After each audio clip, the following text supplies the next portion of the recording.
As she was heading out to collect the ashes, however, she bumped into River at the doorway. She had not seen him for a long time. When she explained where she was going, he frowned and squeezed her hand. Do you think of me as your boyfriend or not? Your father is mine too. Why didn't you ask me to help you with something this important? Get into the car. I'll go with you. Lucille looked at his solemn expression. She really could not tell if his feelings for her were still an act. She could not win the argument against him, and she was running late, so she had to take his car.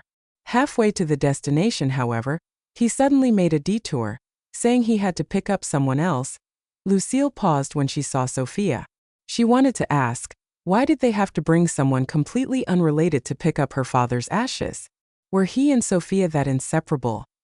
However, time was running short. She swallowed her words. On the way to the new cemetery, Lucille walked ahead of the others wordlessly, holding the urn. Everything was ready. Just as they were about to bury the urn, Rivers phoned. He glanced at the number, frowned, and left the gravesite. Lucille did not ask where he was going. She bent down to put down the urn, but Sophia stopped her with a smirk. River agreed to watch the sunset with me today. He only brought you here because it was along the way. I bet you didn't know that. Lucille did not know that, but she also did not care.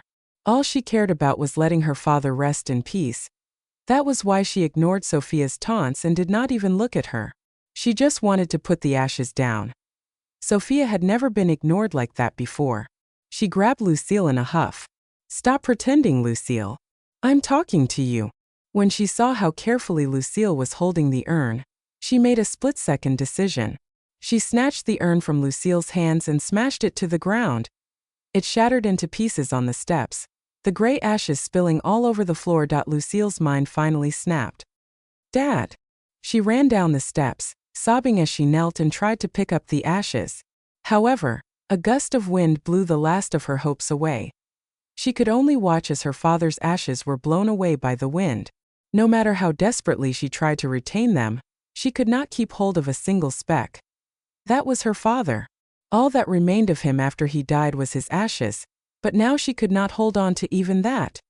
She was furious, and she could not hold it back anymore. She stormed back to Sophia and slapped her with all her strength. Sophia's song. Those were my father's ashes, the last thing he left to me in this world. And now he'll never rest in peace. Sophia's fair face swelled up in an instant. She was stunned. Just as she was about to fight back, she suddenly saw River heading back this way. She quickly regained her senses and fell backward, tumbling down the stairs. River had no idea what was going on. When he saw Sophia falling, he hurriedly helped her back up. What are you doing, Lucille? What am I doing? Why don't you ask what the hell she did? River had never seen Lucille so hysterical. He looked at her tear-stained face, his fury freezing in an instant.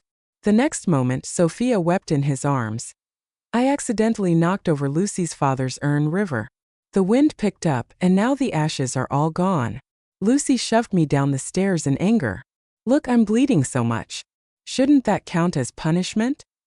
River's heart tightened in his chest when he saw the remains of the urn. He wanted to comfort her, but the words came out differently. Sophia didn't mean to. Get lost.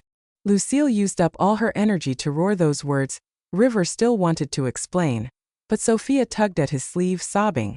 River, it really hurts. Is my leg broken?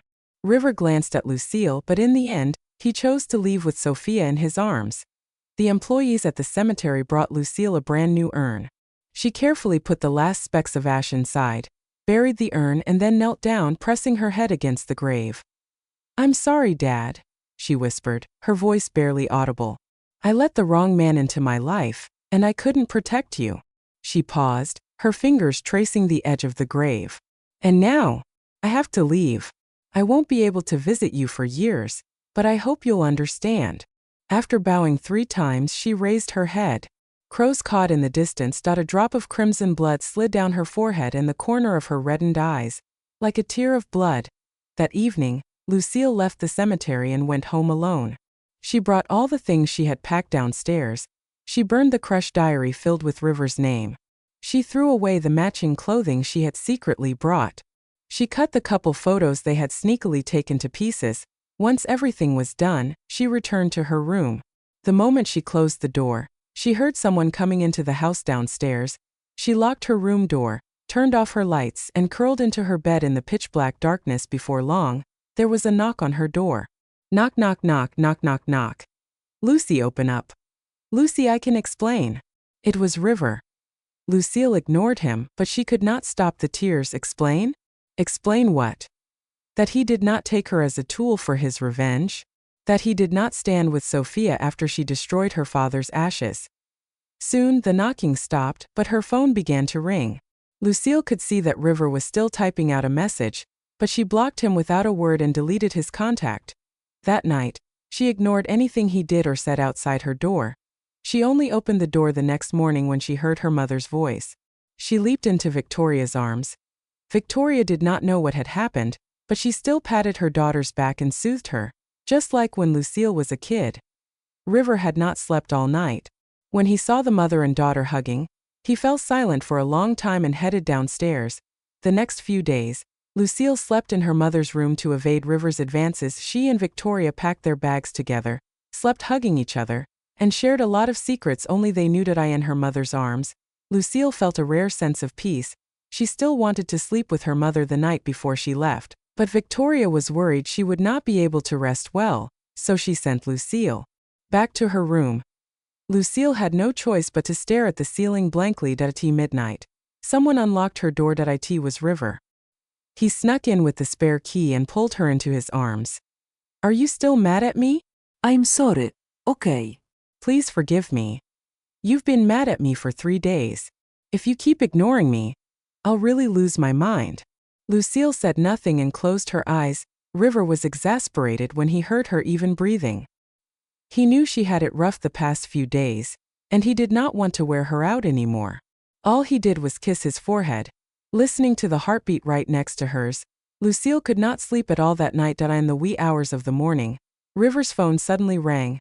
Lucille picked it up and saw Sophia's name. She shook him awake and handed him the phone. River answered the call in a daze. Within seconds, he let go of Lucille's waist and sat up with a jolt. After hanging up, he turned around and said softly, Lucy, go. Don't turn on the lights. Her voice was barely audible in the darkness. He could not read her tone at all. He thought she was not angry at him anymore, so he nodded and got up to leave. Before he left the door, however, he suddenly panicked for some reason. He could not help but turn back to the figure curled up in bed. Lucy, I'll be right back. Wait for me. Lucille would never wait for him again. They were over. She heard the car start outside the mansion and watched River leave before turning on the lights. After that, she got up, got changed, and brushed her teeth as usual. As soon as she was done, Victoria knocked on her door, calling her down for breakfast. She ate everything while her stepfather ordered her servants to take all her luggage downstairs. As the last of her luggage disappeared out the door, she suddenly thought of something. She went back to her empty room, opened her drawer, and took out the bank card and breakup letter she had prepared. She then took them to River's room, putting them where he would see them instantly. River, this time I'm dumping you. Just then, Victoria called out to her gently. Hurry, Lucy, or you'll miss your flight. Okay. Lucille hurried down the stairs. The cab was already waiting outside. Lucille said goodbye to her parents and got into the car. Victoria's voice was thick with tears. Take care, Lucy. I put your childhood friend's number in your pocket. If you need any help at all, call him. Go ahead and chase your dreams. Don't worry about us at home. Lucille nodded to everything she said through the car window, her eyes red. It was only after her mother faded from view that she finally looked ahead. The weather outside was bright and sunny, without a cloud in sight. Just like her life from now on,